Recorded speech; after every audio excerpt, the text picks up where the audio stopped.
Hey everybody, welcome to the Reid Farm. I was just out here in the garden. I had a quick request today. Someone wanted to see the Jicama plant that I've done really well with. These are from seed.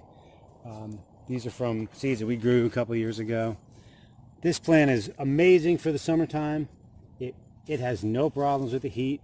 It just loves it out here. It grows. It never ever wilts. It doesn't ever look different than this. It's a vining plant. It'll grow all over the place. At the end of the season, it'll set pods. It'll flower and have all these big fat pods at the ends of the tips.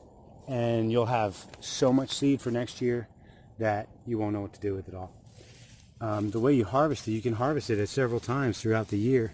You just kind of start digging down here around the base of the plant, and it'll start to bulb out all these big heads. So like, these are maybe a month and a half old, so I got a little time on these, but I'll start digging and popping off big jicama roots.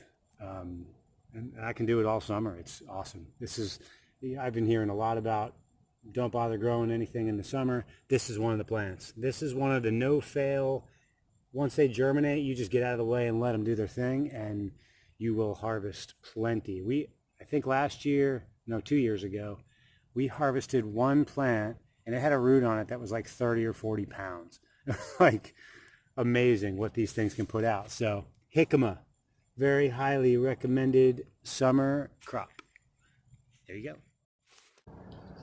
Like, subscribe, and share, and hit that notifications bell so you never miss another video.